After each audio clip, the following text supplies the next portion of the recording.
برادران ملت اسلامیہ، السلام علیکم ورحمۃ اللہ وبرکاتہ۔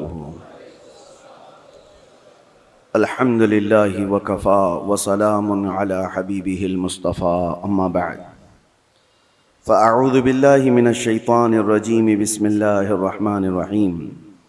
الذین آمنوا وتطمئن قلوبهم بذکر اللہ، الا بذکر اللہ تطمئن القلوب، صدق اللہ مولانا العظیم۔ بارگاہ رسالت معاب صلی اللہ تعالی علیہ وسلم میں درود پاک کا ہدیہ پیش کریں۔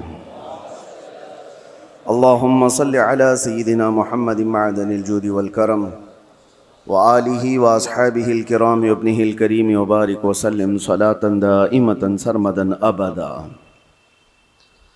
عزیزان گرامی وقار، اللہ کے رسول صلی اللہ تعالی علیہ وسلم ارشاد فرماتے ہیں، الا وان فی الجسد مضغۃ اذا صلحت صلح الجسد کلہ واذا فسدت فسد الجسد کلہ الا وہی القلب۔ حضور پاک صلی اللہ تعالی علیہ وسلم کا فرمان عالی شان ہے کہ آگاہ ہو جاؤ، جسم کے اندر گوشت کا ایک ایسا ٹکڑا ہے، سب کے جسم کے اندر گوشت کا ایک ایسا ٹکڑا ہے کہ اگر وہ صحیح ہو گیا تو پورا جسم صحیح ہے، اور اگر وہ بگڑ گیا تو پورا جسم بگڑ جائے گا۔ وہ کیا ہے؟ الا وہی القلب۔ میرے آقا فرماتے ہیں آگاہ ہو جاؤ، وہ دل ہے، وہ دل ہے۔ دل اگر صحیح رہا تو پورا جسم صحیح رہے گا۔ سائنٹیفک طریقے سے بھی دیکھا جائے، جسمانی یا حیاتیات بائیولوجی کے اعتبار سے دیکھا جائے تو بھی جسم کے اندر دل کا بڑا مقام ہے۔ روحانی اعتبار سے بھی، اسلامی نظریے کے اعتبار سے بھی دل کا بڑا مقام ہے۔ اس کو رئیس الاعضاء کہا گیا ہے، سارے اعضاء کا، ہمارے سارے باڈی کے پارٹس کا بادشاہ ہے۔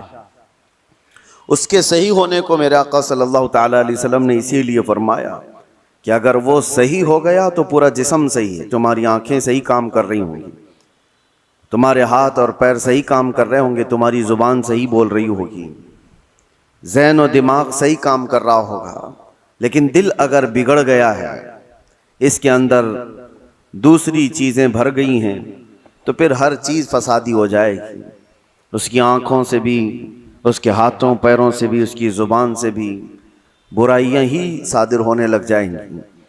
تو اسی لیے اولیاء کرام کے مدرسے میں خاص طور پر دل کی صفائی پر توجہ دی جاتی تھی، جس کو تزکیہ قلب کہا جاتا ہے، تصفیہ قلب کہا جاتا ہے۔ صفائی، دل کی صفائی اور دل کی پاکیزگی، یہ بہت ضروری چیز ہے۔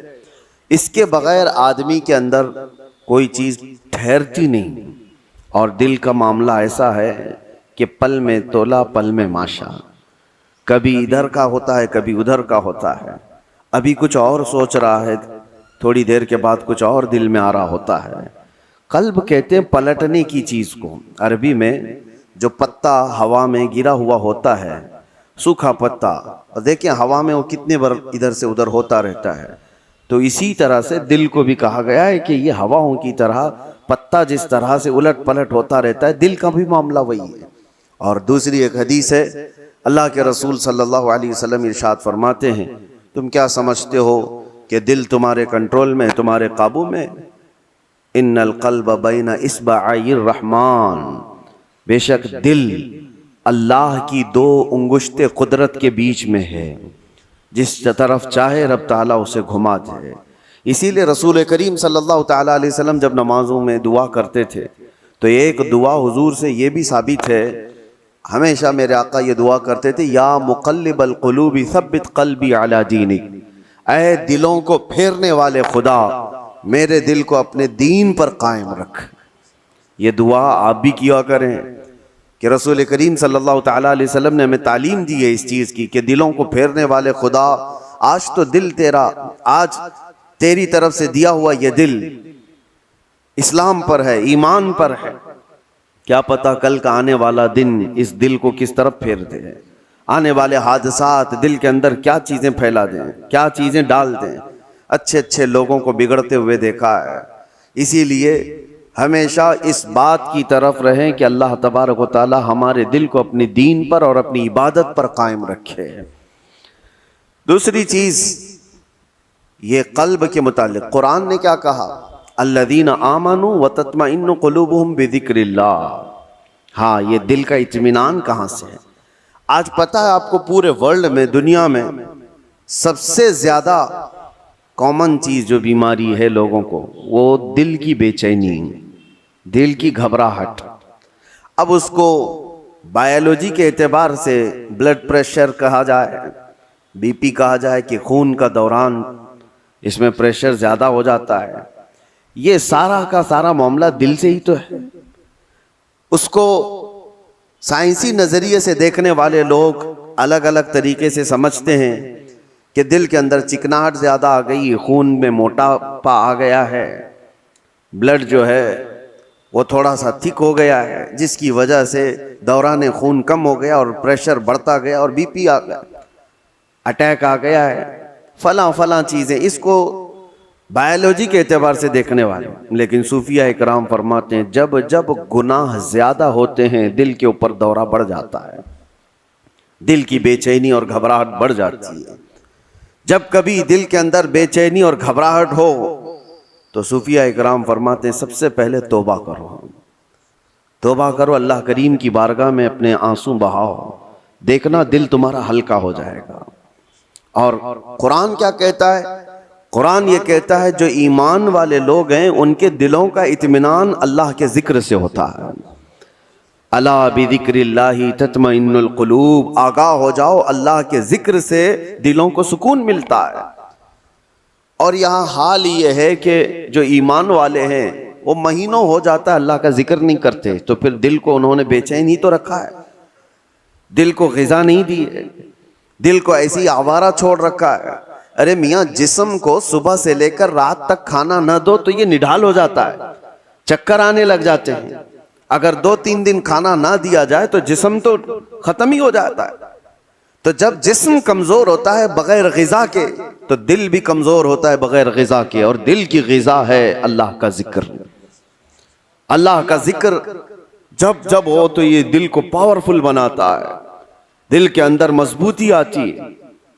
2 چیزیں خاص کر لیں اپنی زندگی میں، ایک استغفار کثرت سے، استغفر اللہ ربی من کل ذنب واتوب الیہ، بیٹھتے اٹھتے جس وقت بھی ہو استغفار کثرت سے کرو کہ توبہ کرنا ہے۔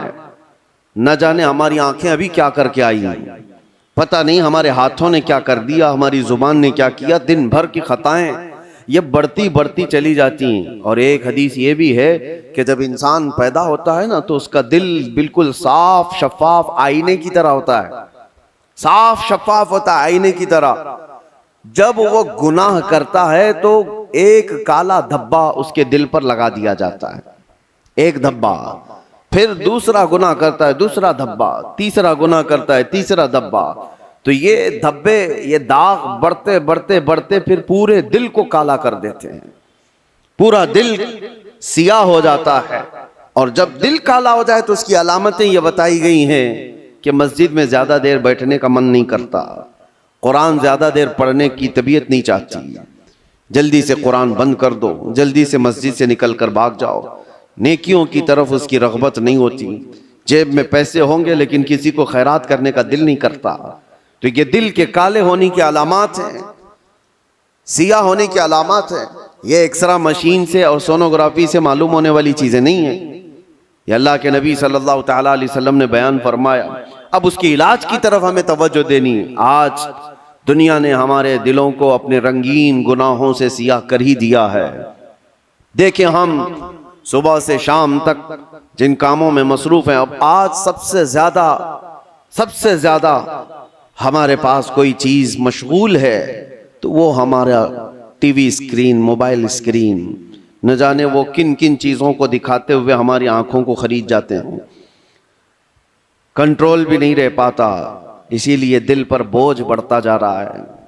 جس کو آپ ٹینشن کہتے ہیں، جس کو آپ لوگ ڈپریشن کہہ رہے ہیں، یہ صرف حادثات کا یا پھر دنیاوی کسی خسارے کا ٹینشن نہیں ہے، یہ دل کا سیاہ پن دماغ پر بوجھ بنا دیتا ہے، بھاری ہو جاتی ہے طبیعت. کچھ لوگوں کو گھروں میں طبیعت نہیں لگتی کہ بیٹھنے کا بھی من نہیں کر رہا, کھانے کا بھی من نہیں کر رہا, کسی سے بات کرنے کا بھی من نہیں کر رہا. یہ بہت اپر لیول پر آ گئی چیز کہ اس کی دل کی بے قراری بہت بڑھ گئی ہے, گھبراہٹ بہت زیادہ بڑھ گئی ہے. اسی لیے ہم صوفیہ اکرام کو دیکھتے ہیں, جب کبھی کسی کے دل کی بے چینی بڑھ جاتی, گھبراہٹ بڑھ جاتی, تو وہ کسی اللہ والے کی بارگاہ میں چلے جاتے تھے, صوفیہ اکرام کی بارگاہ میں چلے جاتے, آستانوں پر چلے جاتے, اللہ کا ذکر کرتے, پھر وہ اپنے دل کی پاکیزگی لے کر کے واپس لوٹتے. وجہ کیا ہے؟ اب میں علاج کی طرف آتا ہوں کہ دل کو پاک کرنا ہے تو کیا چیز چاہیے. کئی علاج ہیں, اس میں سب سے پہلا تو ذکر الہی. اللہ کے رسول صلی اللہ تعالی علیہ وسلم نے جو فرمایا اس کو بھی میں آپ کے سامنے رکھتا ہوں. پہلے ہم چل رہے ہیں کہ اسلام میں ہر چیز کے پاک کرنے کا طریقہ بتایا گیا. کپڑے پر اگر نجاست لگ گئی تو پاک کرنے کا طریقہ ہے. نجاست, پیشاب, پخانہ, کسی بھی چیز کی غلاظت لگی ہو تو اس کو پاک کرنے دھلنے کا طریقہ ہے. کپڑے کو 3 بار دھو اور 3 بار نچوڑو, اچھے سے سکھاؤ, کپڑا پاک ہو جائے. برتن میں نجاست لگ جائے تو اس کے پاک کرنے کا طریقہ ہے. اگر پانی کی بالٹی میں کوئی نجاست گر گئی اس کو پاک کرنے کا بھی طریقہ ہے. فقہ میں سب کے کنویں میں نجاست گر گئی, کنواں تھا اس میں چوہا گر گیا, بلی گر گئی, بکری, کتا, جو بھی جس سائز کا ہے اس کے سب کے مسئلے موجود ہیں. کتنے ڈول پانی نکالنے پر یہ پانی پاک ہو جائے گا. زمین کے پاک کرنے کا بھی طریقہ ہے. زمین پر اگر نجاست لگی, مثال کے طور پر کسی جانور نے لید کر دیا, گوبر کر دیا, اب نجاست تو لگی ہے, اس کو پاک کیسے کیا جائے؟ تو فقہ کا قانون ہے کہ زور بارش ہو جائے یا آپ تیزی سے اس پر پانی بہاؤ اور پھر تیز دھوپ پڑ جائے, زمین سوکھ گئی تو وہ زمین پاک ہو گئی, کیونکہ اب اس کو نچوڑا نہیں جا سکتا. زمین تو جہاں ہے وہی. تو اس کا قانون یہ ہے کہ تیز بارش ہو گئی اور تیز دھوپ پڑ گئی, سوکھ گئی زمین تو پاک ہو گئی.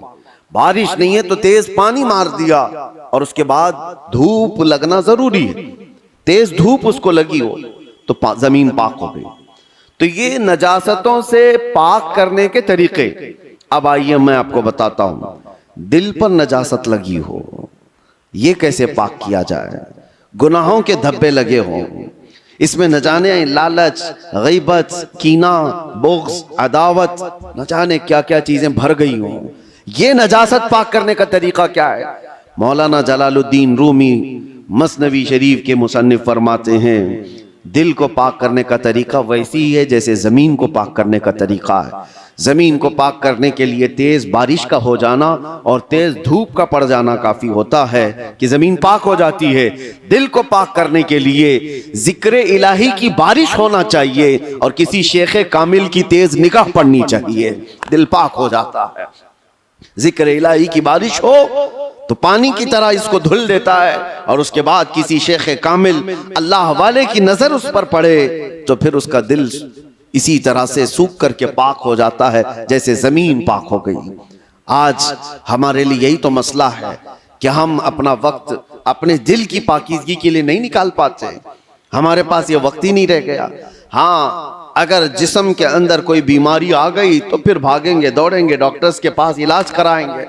میرے عزیزو, یہ بے چینی اور بے قراری اور گھبراہٹ کا علاج ان کے پاس بھی نہیں.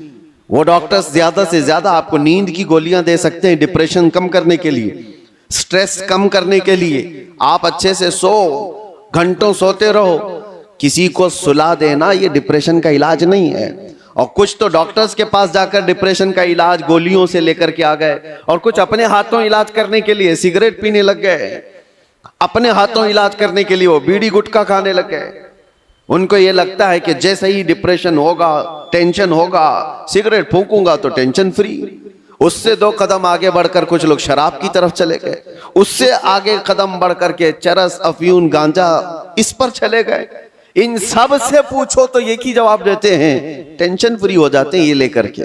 سگریٹ والا بھی، شراب والا بھی، چرس گانجے والا بھی، اس کو یہ لگتا ہے کہ یہ لینے کے بعد ایسا لگتا ہے میں ہواؤں میں اڑ رہا ہوں، اس کے بعد نشہ اترنے کے بعد پھر کیا ہوتا ہے؟ یہ تو اس طرح سے ہے کھجلی کی بیماری، جب تک کھجاتے رہو اچھا لگے، ہاتھ چھوڑ دو تو پھر جلن شروع ہو جائے، چمڑی چھل جائے۔ گناہوں کا یہی معاملہ ہے، کرنے کے وقت تھوڑی سی لذت، لیکن وہ بڑے داغ دھبے چھوڑ جاتے ہیں، بے چینی اور بڑھ جاتی ہے، گھبراہٹ اور بڑھ جاتی ہے۔ میں نے تڑپتے ہوئے لوگوں کو دیکھا ہے جن کو نشہ نہیں دیا گیا، جو نشہ کے ایڈکٹ تھے، ان کو اگر اچانک روک دیا گیا تو پھر وہ ہاتھ پاؤں ایسے مارتے ہیں کہ ان کے ہاتھ میں چاقو آ جائے تو کسی کو مار بھی ڈالیں، ان کے پاس جو کچھ بھی آ جائے وہ سامنے والے کو قتل بھی کر دیں اپنے نشہ کے لیے۔ وجہ کیا ہے؟ دل کو اتنا بے چین اور بے قرار کر دیا انہوں نے دنیاوی یہ غلاظتوں سے علاج کرنے کے چکر میں کہ وہ دل کی بے چینی ہائی لیول پر بڑھ گئی۔ دل کی بے چینی اور بے قراری نشہ سے صحیح نہیں ہوتی، دل اللہ کا بنایا ہوا ہے، یہ رحمان کا بنایا ہوا ہے، علاج بھی اسی کے ذکر سے ممکن ہے، اللہ ہی کے نام سے یہ دل کو سکون ملتا ہے۔ اسی لیے مولانا جلال الدین رومی رحمۃ اللہ تعالی علیہ ایک بات اور بھی کہتے ہیں، خانہ کعبہ دیکھا ہے؟ خانہ کعبہ، توجہ چاہتا ہوں، خانہ کعبہ اتنا معظم، اتنا مقدس ہے کہ اس کے لیے کروڑوں مسلمان پوری دنیا کے اطراف و اکناف سے آ کر طواف کرتے ہیں، بوسے دیتے ہیں، سینہ لگاتے ہیں۔ یہ خانہ کعبہ اللہ کا گھر ہے، لیکن مولانا روم فرماتے ہیں ہے تو کعبہ، یہ ابراہیم خلیل اللہ کی بنائی ہوئی عمارت ہے، ابراہیم خلیل اللہ علیہ السلام کی بنائی ہوئی عمارت ہے کعبہ۔ اور وہ کہتے ہیں کہ کعبہ بنائے خلیل اطہر است، وہ دل گزرگاہ رب جلیل است، لیکن دل جو ہے مومن کا دل، اللہ کے رسول نے فرمایا قلب المؤمن عرش اللہ، مومن کا دل اللہ کا عرش ہوتا ہے۔ کعبہ ابراہیم خلیل اللہ نے بنایا، دل تو رب ذوالجلال نے بنایا۔ تو کہا ہے مولانا روم نے کہ کعبے سے بھی افضل ہے مومن کا دل، کعبے کی بے حرمتی اس سے بڑھ کر کے مومن کے دل کی بے حرمتی ہے، مومن کے دل کا مقام اور بھی بلند کیا گیا۔ اسی لیے میرے عزیزو، حضور پاک صلی اللہ تعالی علیہ وسلم نے جو فرمایا اتقوا فراست المؤمن فإنه ينظر بنور اللہ، اس کا مطلب کیا ہے؟ حضور نے فرمایا مومن کی فراست سے ڈرو، اس لیے کہ جب وہ دیکھتا ہے تو اللہ کے نور سے دیکھتا ہے۔ یہ کس کے لیے فرمایا گیا؟ وہ مومن صالح جس کا دل پاک ہے۔ ہوتا کیا ہے میں آپ کو بتاؤں، جس کا دل پاک ہے، اولیاء کاملین کی بارگاہوں میں جانے کے وقت ہوتا کیا ہے؟ آپ آئے ہیں، آپ آئے اور کوئی چیز آپ زبان سے کہا نہیں، لیکن میں ایک شیشہ لے کر کے بیٹھا ہوں، ایک آئینہ لے کر کے بیٹھا ہوں، آپ کے آتے ہی آپ کی پوری تصویر اس آئینے میں آئے گی کہ نہیں آئے گی؟ کچھ نہیں کہا آپ نے، بولا کچھ نہیں، اور میں آپ کی تصویر پوری آئینے کے اندر دیکھ سکتا ہوں۔ بزرگان دین کے دلوں کا معاملہ ایسا ہی ہے، وہ اتنا پاک دل ہوتا ہے، جو بھی سامنے جاتا ہے اس کے دل کی ساری تصویر ان کے دل پر چھپ جاتی ہے، وہ یہ تک بھی جانتے ہیں کہ کیا چیزیں لے کر کے آیا ہے۔ ایسا نہیں ہے کہ یہ کسی اور طاقت و قوت سے، جادو سحر سفلی سے یہ معلوم کر رہے، بلکہ دل کی پاکیزگی اتنی ہے کہ سامنے والے کے دل کی تصویریں اس پر چھپ جاتی ہیں، دل پاک رکھنے کا اسی لیے حکم بزرگان دین نے فرمایا۔ آج سب سے زیادہ غلاظت اسی کی ہے ہمارے پاس۔ میں ایک اور بات آپ سے پوچھتا ہوں، یہ اللہ کا گھر ہے، مسجد ہے، مسجد میں کوئی اگر غلاظت لا کر کے پھینک دے تو کیا آپ برداشت کریں گے اسے؟ مسجد کے اندر کوئی پیشاب پخانہ اللہ ہزار بار نہ کرے، معاذ اللہ، لا کر کے ڈال دے تمہارے سامنے، تم برداشت کرو گے؟ آپ جھگڑ لو گے، تھپڑ لگا دو گے، اس کو نکال باہر کر دو گے کہ یہ اللہ کا گھر ہے، یہاں پر غلاظت کیسے ڈال دیا تو نے؟ جو مسجد کی صفوں پر غلاظت دیکھنے کو تیار نہیں وہ مسلمان پھر اپنے دل کو جو اللہ کا عرش ہے اس میں غلاظتیں کیسے ڈال رہا ہے؟ خود سے تو ڈال رہا ہے۔ نہ جانے کس کی محبت، نہ جانے کون کون سے غلیظ سوچے اس نے دل میں ڈال رکھا۔ اسی لیے حضرت صابر کلیری رحمت اللہ تعالی علیہ فرمایا کرتے، ایک دل ہے، اس میں دو چیزیں نہیں آ سکتی، یا تو اللہ کی محبت آئے گی یا تو پھر انسانوں کی، اللہ رسول کی محبت ہوگی یا تو پھر انسانوں کی، دنیا کی محبت اور اللہ کی محبت ایک ساتھ دل کے اندر نہیں آ سکتے۔ تو تم یہ فیصلہ کرو کس چیز کو تم نے جگہ دے رکھا ہے، اپنے دل کو کس کے لیے کھول رکھا ہے۔ میرے عزیزو، اور ایک علاج کی طرف میں آپ کو لے کر چلتا ہوں۔ اللہ کے رسول صلی اللہ تعالیٰ علیہ وسلم کے پاس ایک صحابی آئے، ایک علامت اور بھی میں آپ کو بتاؤں، نماز پڑھتے ہیں، جیسے ابھی میں نے کہا دل کے کالے ہونے کی علامت یہ ہے کہ مسجد میں زیادہ دیر دل نہیں کرتا، نمازوں کا وقت ہو جائے تو طبیعت بھاری لگنے لگے، اسے عبادتوں کی طرف شوق نہیں لگتا، یہ دل کے اس کے سیاہ ہونے کی علامت۔ اسی طرح سے جب قرآن کی تلاوت ہوتی ہے نا تو پاک دل والے کی آنکھوں سے آنسو آ جاتے ہیں، صاف دل والا نمازوں میں ماہ ہو جاتا ہے، ڈوب جاتا ہے، اور دل کے اندر اگر گناہوں کا بوجھ ہو تو نماز بھی بھاری، وہ پیچھے سے چلانے لگ جائے امام صاحب کتنی لمبی قرات کرتے ہیں یار، یہ تو دعائیں کتنی لمبی لمبی مانگتے ہیں، ہمارا کام دھندا ہے، تمہارا دل کا بوجھ ہے جو تم 3 گھنٹے 4 گھنٹے میچ دیکھنے پر یہ نہیں کہتے کہ کتنا لمبا چل رہا ہے، فلمیں دیکھنے پر کبھی یہ نہیں کہتے، لیکن مسجد میں 10 منٹ سے زیادہ کی اگر جماعت ہو جائے تو یہ بے چینی اور بے قراری کیوں بڑھ جاتی ہے؟ آپ کو پتا ہے وہ صحابہ اکرام جب نماز پڑھاتے تھے، حضرت معاذ ابن جبل فجر کی نماز میں انہوں نے پورے سورہ بقرہ پڑھا دی تھی۔ سورہ بقرہ 2.5 پارے کی ہے، آپ 2.5 صفحہ نہیں سن پاؤ گے، 2.5 پارے تقریباً انہوں نے پورے فجر کی نماز میں پڑھا دی۔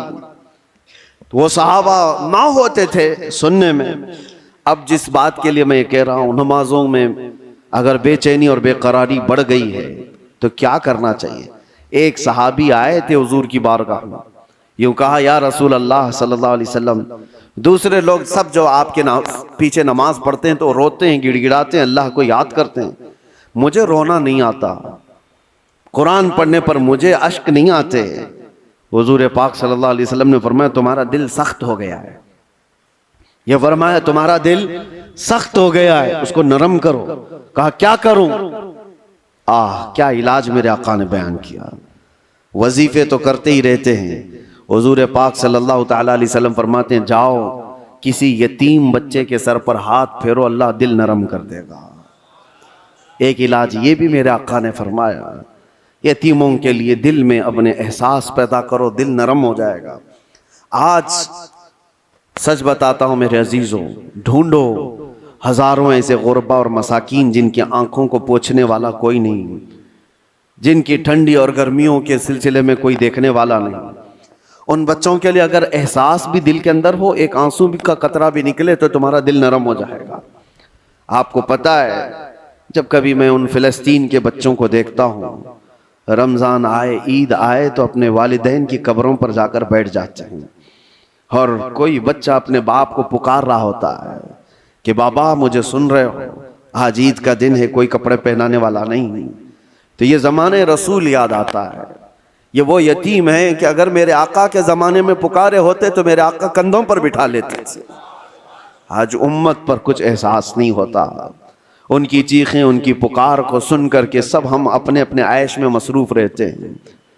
اپنے دل کے اندر احساس پیدا کرو، دل نرم ہو جائے گا، اور ہم تو جھڑکیاں دے کر کے لوگوں کے تلاشی میں لگ جاتے ہیں، اس کا تو دھندا ہے مانگنے کا، اس کا تو دھندا ہے کمانے کا، یہ غریب نہیں ہے، یہ ایسا ہے ویسا ہے، ساری پنچایت میں تو لگے رہتے ہیں۔ کیا کوئی یتیم ملتا ہی نہیں، کوئی مسکین ملتا ہی نہیں جس کے سر پر ہم ہاتھ رکھیں؟ میرے عزیزو، آج کے دور میں بھی بہت ہے اس طرح کے کچھ غیرت مند لوگ وہ ہیں جو زندگی پر سوال نہیں کرتے۔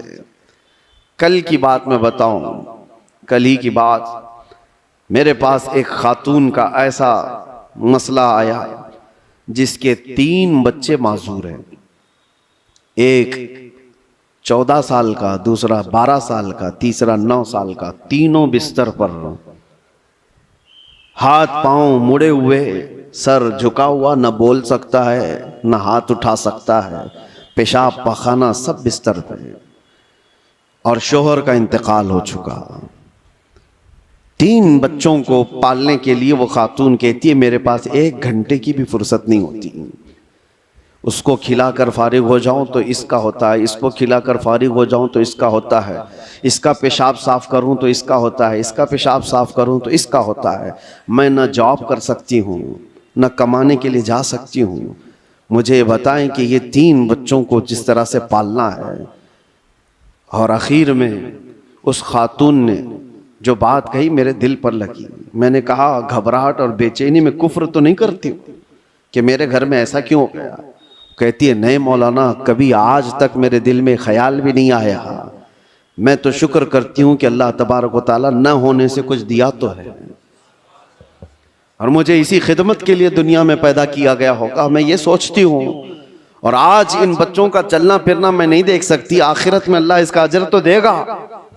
کہا یہ صالحین لوگ ہیں، ان لوگوں کی مدد کوئی کرنے کو آگے اسی لیے نہیں بڑھتا کہ وہ غیرت مند لوگ ہیں، کسی سے پوچھتے نہیں ہیں، مانگتے نہیں ہیں، لیکن آس پڑوس میں لوگوں کو احساس تو ہوتا ہے کہ ایسے گھر موجود ہیں کہ ان تک ہم کیوں نہیں پہنچتے۔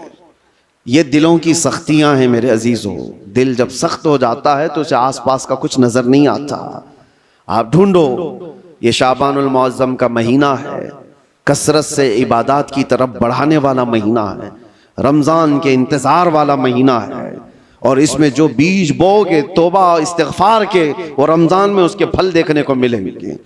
ابھی سے اس کی تیاریاں کرو کہ دل پاک ہو جائے، دل نرم ہو جائے، ذکر الہی سے اپنے ہر رات کو سجاؤ، ہر رات کو۔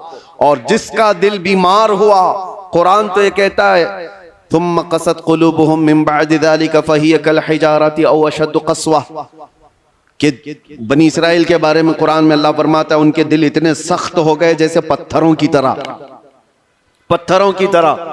انسانوں کے دل کبھی کبھار پتھر سے زیادہ سخت ہوتے ہیں۔ وَإِنَّ مِنَ الْحِجَارَةِ لَمَا يَتَفَجَّرُ مِنْهُ الْأَنْهَارُ وَإِنَّ مِنْهَا لَمَا يَشَّقَّقُ فَيَخْرُجُ مِنْهُ الْمَاءُ وَإِنَّ مِنْهَا لَمَا يَهْبِطُ مِنْ خَشْيَةِ اللَّهِ۔ اللہ فرماتا ہے پتھر تو ایسے ہیں کہ کبھی کبھار ان میں سے پانی تو نکل جاتا ہے، پتھر تو ایسے ہیں کہ ان میں سے نہریں نکلتی ہیں۔ آپ نہیں دیکھتے پہاڑوں سے جو فالس، جو آبشار گرتے ہیں، یہ کیا ہے؟ اللہ فرماتا ہے یہ خوف خدا سے پتھر روتا ہے تو پانی نکلتا ہے، یہ پتھروں کا رونا ہے۔ وَإِنَّ مِنْهَا لَمَا يَهْبِطُ مِنْ خَشْيَةِ اللَّهِ۔ اللہ فرماتا ہے کبھی کبھار یہ چٹانیں کھسک کر کے جو گر جاتی ہیں، آپ دیکھتے ہیں لینڈ سلائیڈنگ کہا جاتا ہے اس کو، یا پھر چٹانیں کھسک کر کے گر جاتی ہیں، قرآن تو کہتا ہے یہ خوف خدا سے ہل جاتے ہیں پتھر، تو پہاڑوں سے گر جاتے ہیں۔ اور انسان کا دل ایسا ہے کہ پتھروں سے زیادہ سخت ہو جاتا ہے، نہ اس کے آنسو آئے نہ اس کا جسم حرکت میں آیا، یہ قرآن کی بات کہہ رہا ہوں۔ تو جب اتنا سخت ہو جاتا ہے دل، تو یہ بھی کہا گیا کہ انسان کا ہائی لیول کا جب سخت دل ہو جاتا ہے تو وہ اپنی ماں اور بیٹی میں اور بیوی میں فرق کرنا بھول جاتا ہے، وہ عام عورت میں اپنی رشتوں میں فرق کرنا بھول جاتا ہے، حلال اور حرام کی تمیز اس سے نکل جاتی ہے، اور اس کو نماز اور غیر نماز کے اوقات میں کوئی فرق نہیں لگتا، یہاں تک کہ بڑھتے بڑھتے اسلام اور کفر کے بیچ کی دیوار کو بھی وہ ختم کر جاتا ہے۔ دل کی سختی آدمی کو، وہ دلوں کی سختیاں ہی تو تھی جو مکہ والے اپنی پیدا ہوئی بچیوں کا گلا مروڑ کر زندہ دفن کر دیتے تھے، وہ دلوں کی سختیاں ہی تو تھیں کہ وہ اپنی ماں اور بہنوں کو بازاروں میں لا کر کے بیچ دیتے تھے، وہ دلوں کی سختیاں ہی تو تھیں کہ قافلے کے قافلے لوٹ کر کے ان کو مار دیا کرتے تھے۔ دل جب سخت ہوتا ہے تو آدمی یہ تمام گناہوں کی طرف جاتا ہے۔ جتنے بھی کرائم بڑھتے ہیں، میں نے دیکھا ہے کچھ لوگ کرمنل وہ اس طرح سے سامنے والے کو قتل کر دیتے، مرڈر کر دیتے، یہ دلوں کی سختیاں ہیں، اور دل نرم ہو تو چونٹی کو بھی ہاتھ لگانے سے ڈرتے رہتے ہیں۔ آپ کے اندر اگر دل نرم ہے تو آپ جانور کو بھی مارنے سے کتراتے ہیں نہیں، اور دل سخت ہو جائے تو پھر اس کے سامنے کوئی تمیز نہیں ہوتی۔ اس لیے سب سے پہلے دل کا علاج کریں، اپنے دلوں کا علاج اللہ کے ذکر سے ہے، کثرت سے اللہ کا ذکر کریں، یا اللہ یا رحمان یا رحیم دل مارا کن مستقیم۔ ہمارے بزرگان دین جب بیعت کرتے تھے تو سب سے پہلے یہ پڑھاتے تھے، اے اللہ، اے رحمان، اے رحیم دل مارا کن مستقیم، میرے دل کو، ہمارے دل کو استقامت عطا فرما دے، ہمارے دل کو صراط مستقیم عطا کر دے، گھبراہٹ اور بے چینی سے آزاد کرا دے۔ تو یہ سب سے پہلے بیعت کرنے کے وقت بھی پیر و مرشد پڑھاتے تھے، اسی لیے کثرت سے پڑھو یا اللہ یا رحمان یا رحیم، یا اللہ یا رحمان یا رحیم، دل مارا کن مستقیم بحق ایاک نعبد و ایاک نستعین۔ اللہ تبارک و تعالیٰ اس دعا سے دلوں کو نرم فرما دے گا، دلوں کی سختیاں ختم ہو جائیں گی۔ اللہ کریم رمضان سے پہلے ہمارے دلوں میں نیکیوں کی فصلیں اگا دے، ہماری آنکھوں سے اشک روا ہو جائے، ہمارے دلوں کی سختیاں ختم ہو جائیں۔ مولا کریم امت مصطفیٰ پر یہ آنے والا رمضان خیر و برکت والا بنا دے، سعادتوں اور رحمتوں والا بنا دے، ہماری زندگی تھوڑی اور طویل کر دے مولا، کہ ہمیں اس سال کا رمضان دیکھنا نصیب ہو جائے۔ اے قدیر و جبار خدا، اس شعبان المعظم کے اخیر میں ہم سب کی بخشش کا اعلان فرما دے۔ وآخر دعوانا ان الحمدللہ رب العالمین۔ السلام علیکم۔